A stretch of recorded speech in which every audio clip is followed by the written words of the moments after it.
The views and opinions expressed on Unlock Your Wealth Radio are those of the host, guests, and callers only and are not necessarily the views of Unlock Your Wealth Radio, Heather Wagenhals, or Success Publishing International. Worried about retirement? Want to travel the world or just be around to watch your kids grow up, but you can't because you're drowning in debt? Now you can! With Heather Wagenhals and the Keys to Riches powered by Unlock Your Wealth Radio. Heather will show you how to stop chasing your wallet, eliminate debt, lose financial stress, and live the life of your dreams.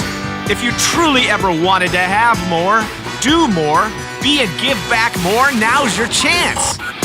Listen weekly to hear what others are doing to manage their money better with these proven strategies for building wealth with the Keys to Riches financial philosophy.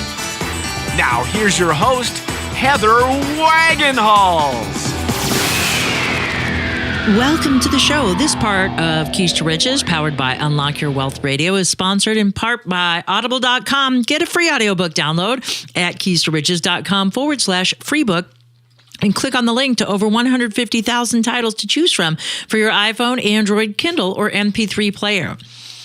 Thanks so much for stopping by, everybody. I am your purveyor of prosperity, Heather Wagenhals, and I am flanked by the maestro of Moolah, Michael Terry. Hey, hey. And we will help you get your money mind right on today's show with the following great features. Miguel, what key do we have?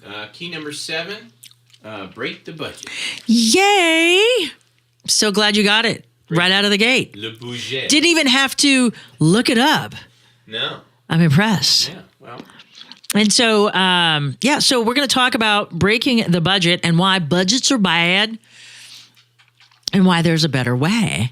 One that actually works with our three amigos because we do money management differently here. And from our biology-based approach, we have to materially look at not only how we do things with regard to our money, but have specific strategies in place to make it more effective so that we can be successful when it comes to our money management. So now we have, for those of you who have been with us from the beginning of the season, and started with your organic assessment from our second key, and which was...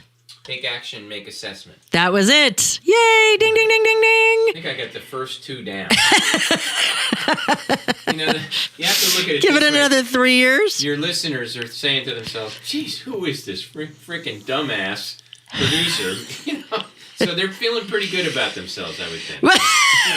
You're reinforcing that it's okay to be a beginner? Exactly. After 30 seasons. Sometimes it takes a little longer for the concepts to sink in. So for the remedial group, you're in charge of the remedial class. Exactly. So you might not be able to remember the keys that well, but you do a fair amount of good deploying. Oh, absolutely. I will give you credit there. Yeah. I will give you credit there.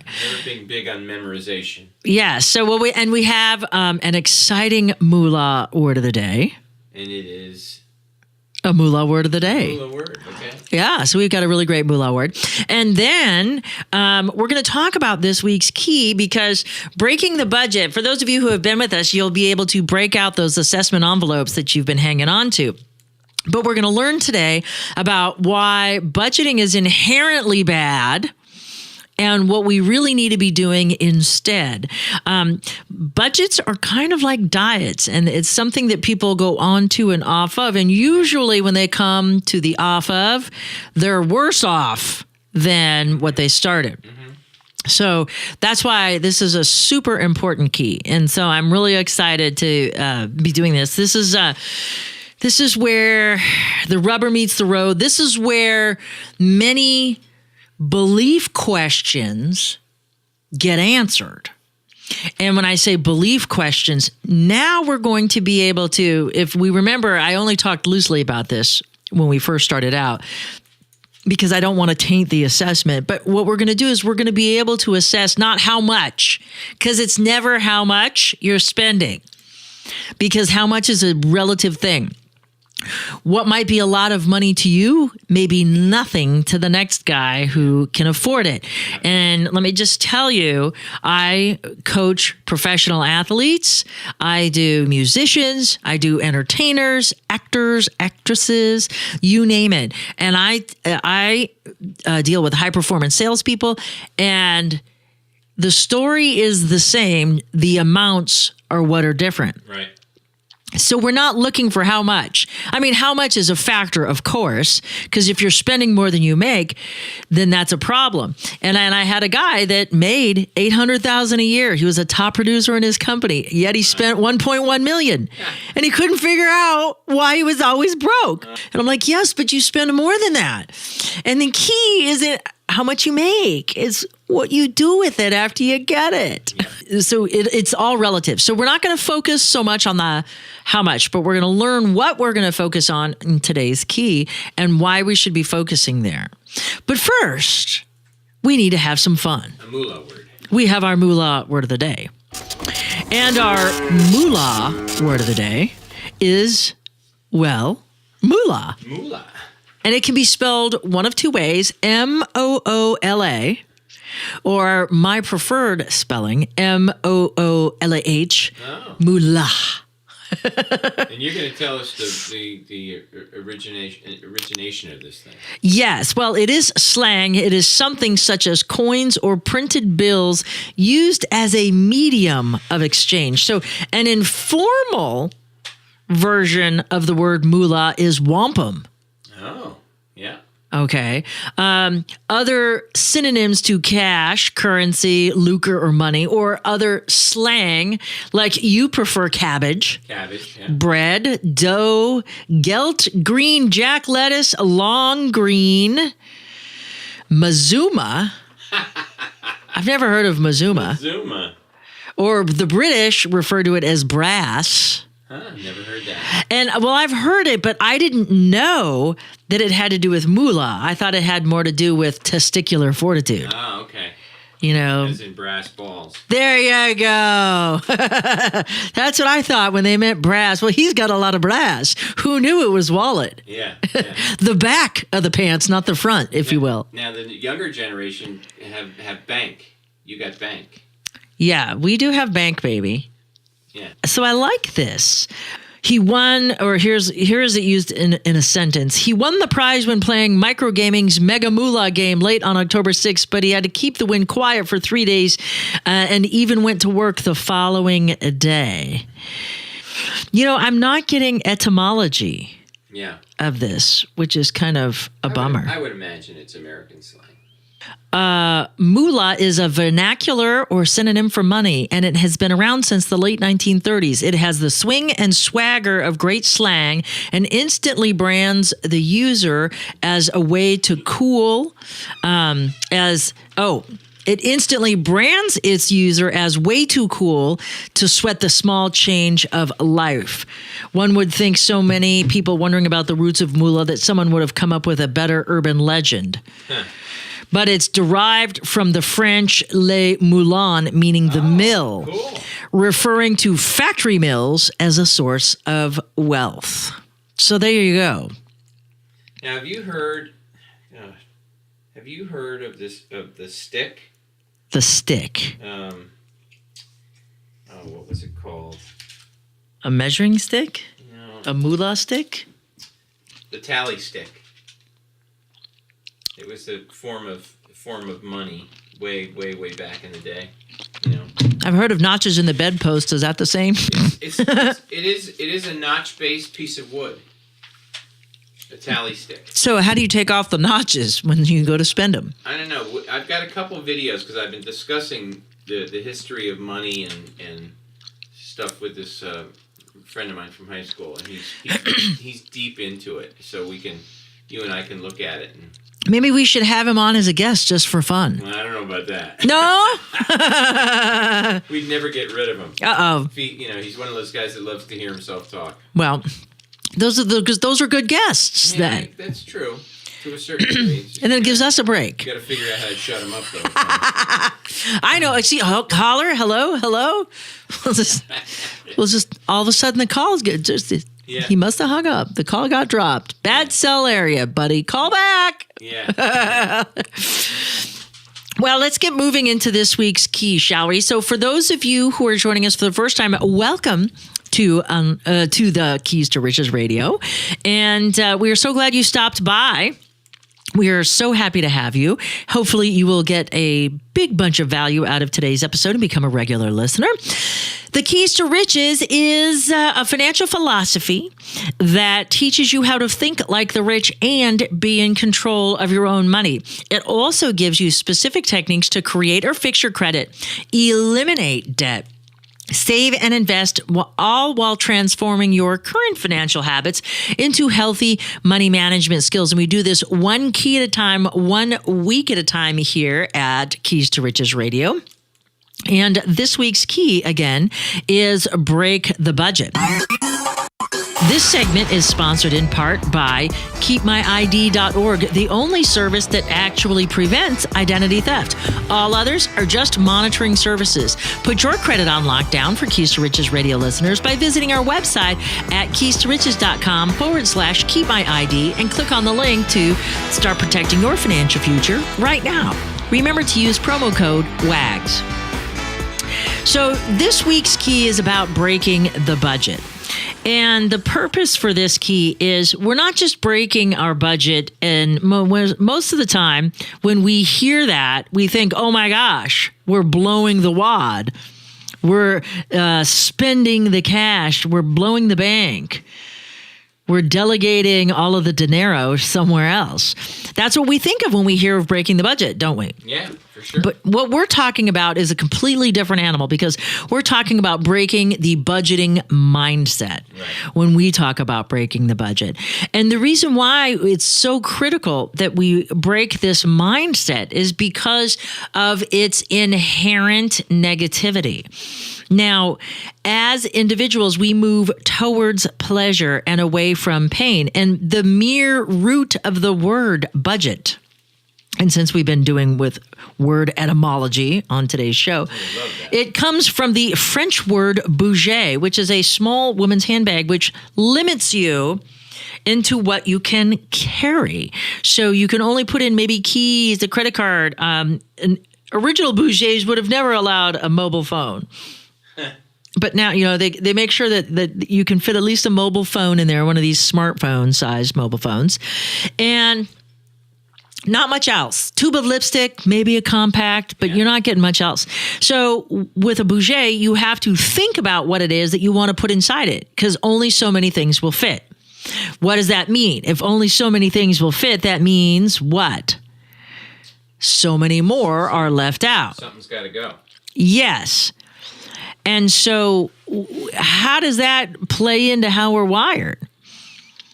I mean, think about it. If we're wired towards pleasure and away from pain, and now you're telling me I'm having to limit my pleasure? Yeah, what? We got to be without something. Now you're talking about sacrifice. Yeah. Making choices. Uh-oh. I have to do without? So this just doesn't work for us on a biological level. We are into satiating desires and avoiding pain. And how can I satiate a desire if you have me capped off at the knees? I can't quite do that effectively. Yeah. And so ideally, we have a limited set of resources based on what we generate in income. So that sort of establishes where our fence posts are.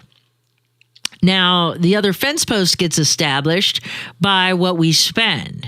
And ideally, there should be a difference in the positive direction between what we make and what we spend. But not always is that the case. Yeah.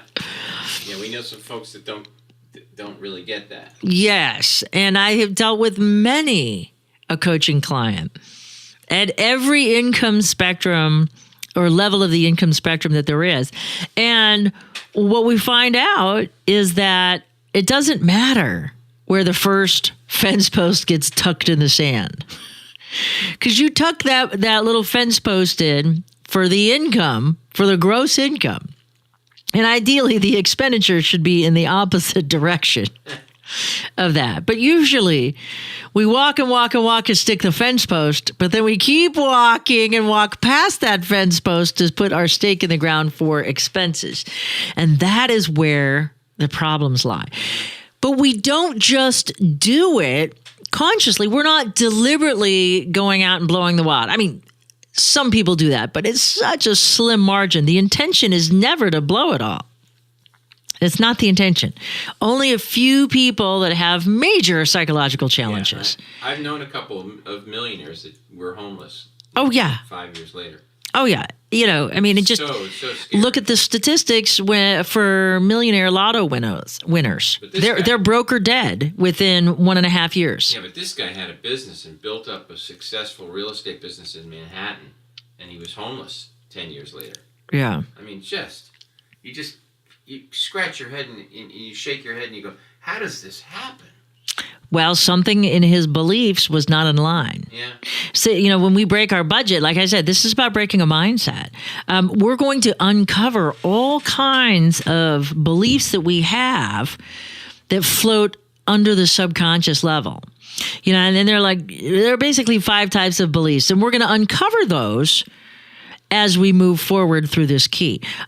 So you're going to have your core beliefs, which are usually, and I say the term usually, aligned with your values. But then again, you can have hand-me-down beliefs, just like you can have hand-me-down values. You also have cultural beliefs, you know, and values versus what other people from other cultures would think as normal, we would think of as atypical and vice versa. So you have core beliefs, you have hand-me-down beliefs. So that's what your parents and your peers gave you growing up. You have cultural beliefs. The society within which you live has certain rules, unwritten rules or expectations of you. Then you have advertised beliefs, okay? And this is what the media tells you should have, or what you should be doing, or how you should be thinking, okay? I mean, and just we're such a highly medicated society. And why is that? Because big pharma is not just advertising to the doctors who prescribe it. They're advertising to the retail customers. So you go in and ask your doctor for it. Yeah. So you're self-diagnosing without the medical degree. Oh, it sounds like I need to be on this Eliquis, or what's the one for the diabetes? One of my friends is like, oh, just go get on that. And then you don't have to watch your blood sugar. I'm like, you still have to watch it. Like, oh my gosh, how irresponsible would that be to just try to take a pill? Like, we've conditioned ourselves. And that's an advertised belief that we need to have a pill to make our lives better. Yeah. You know, so there's an example of advertised beliefs. And then we have the beliefs that screw up our money and our health and our life. And these are biological beliefs. These are things that we've trained our body to do, our physiology. When we talk about the 3 amigos, now we've started dabbling in their realm. And this is stuff that happens without you consciously being aware of it. Mm-hmm. The body starts doing things in response to stimulus in the environment. And you're not even consciously aware of it unless you focus on it. And just an example of that, your feet are resting wherever they are. But until I mentioned your feet, you probably weren't actively thinking, are my feet placed on the floor? Are they resting on the edge of the stool? Do I have one foot up, one foot down? Oh my gosh, my foot's falling asleep. I didn't even realize my foot's falling asleep because I had my feet crossed. Mm-hmm. So until I mentioned that, you weren't even aware of it. But subconsciously, your brain was paying attention to everything going on. And so with what we're going to do once we break out that assessment envelope is we're going to uncover all these different types of beliefs that help us make these decisions that are ineffective when it comes to creating financial freedom.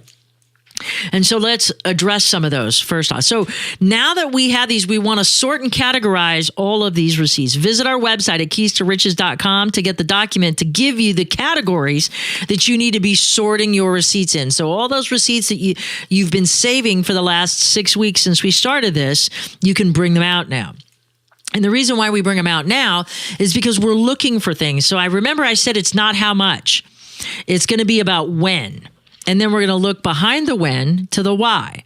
And then we're going to look to the behind the why to find the underlying belief that made us make that decision and expend that money or forego an investment opportunity. Because just like it can cause us to spend too much money, it can also cause us to miss quality, safe, relatively low risk investments because of some underlying belief. And that's just as detrimental as it is overspending, is underinvesting. And it can be just as detrimental for your finances. People don't even realize that underinvesting is a problem too. Yeah. But, money under the mattress isn't even keeping pace with inflation. So every day you hold $1 in cash that's not invested, every day it's going to be worth less and less. Yeah. So you've got to keep your money moving. You need to create a level of velocity with your money. And the only way to do that is to invest it, to create capital appreciation and cash flow. And there's only a couple of ways to do that. Okay. But first we have to get a hold of what's going on in our finances. And that's why we have to pull out this assessment envelope and sort all these things and identify what's going on. Because once we do this, once we identify the when things happen and the why, then we can figure out what our solutions are to solving these challenges. But I want to revisit the concept I was talking about up front, about the budget. So when we talk about the budget, we are forcing ourselves to live within some certain parameters. But the parameters we set up, likely when we set up a budget, aren't realistic. And we set up a budget first, and we think about cutting again in terms of dollars. And it's not about how much you're spending in a particular category. Some people spend $1,000 a month on their dog. Yeah. But if you don't have any kids, and that's your child, and you're paying your credit cards off at the end of the month, and you are still living within your means, who cares how much you spend on your dog? Yeah. Right? It doesn't matter. See, so that's what I'm saying. It's not about how much. Oh, that pet category is too high. The national average says that you should only spend about X% of your income on pets. Yeah. Yeah, but then, what if we can figure out something else? So we got to get the idea of budget out of the way. And we have to embrace the idea of healthy savings and spending plan instead. And it's specifically stated that way for a reason, because we need to save first and then spend within what's left over. So many people get focused on saving after all the bills are paid. Well, yeah, it sucks that you owe other people, but that does not negate your obligation to yourself first. You were thinking of yourself when you went and blew all that money on the credit card, Right. but you don't think highly enough of yourself to save for your future? Somebody else's financial future is more important than yours because you're going to go pay that credit card with interest first?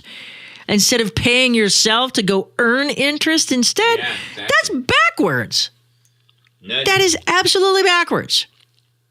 So what you need to do is, with the key that we discussed a few weeks ago, our hope for the best, plan for the worst, or not, that's key 6. That was last week's key. 3 weeks ago was key 4, which was knowledge is power, not knowing is powerful. And in that, we learned our 3-5 financial strategy. Okay, and so we have to be thinking in terms of this 3-5 financial strategy, and we need to be thinking in terms of facilitating our own financial success. And so in order to do that, we have to put ourselves first. So if you've already spent more than you earn, that's fine. But at some point, you have to right the ship. You can't say, well, I'll start saving once I get these bills paid off. If you don't create the habit of saving now, you're never going to save when all the bills are paid off, because you know what? You'll never get them paid off. You know why? Because you'll go out and make more. Because the same thing that keeps you from putting that dollar away is the same thing that's going to keep you impoverished. It's the same thing. And there's a belief that's holding you back. And that's why you have to do this analysis to figure out what it is. And it's not until we begin this stuff. But we have to look at this inherent lack that a budget creates. Okay. And so when we have abstention versus election, this is when we get derailed.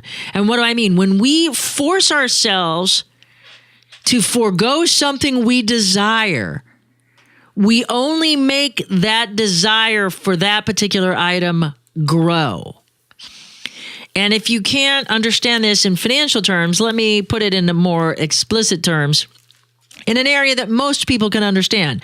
At some point, everybody has had a diet or been on a diet or gone off a diet or started a diet, or maybe you made a New Year's resolution to go on another diet. All right. And what we don't realize is a diet is everything that goes in your face. That is a diet. All right.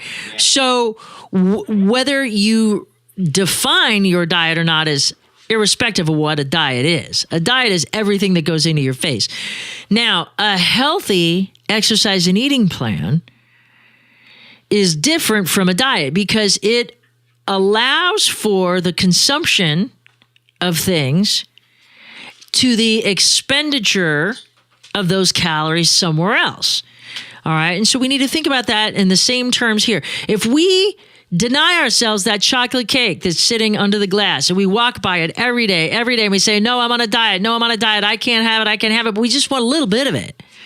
But we keep denying ourselves. What happens is after denying ourselves for so long, guess what? Our biology overrides that, and it says towards pleasure. And now, instead of having one sliver of cake, now I'm going to have the whole stinking cake.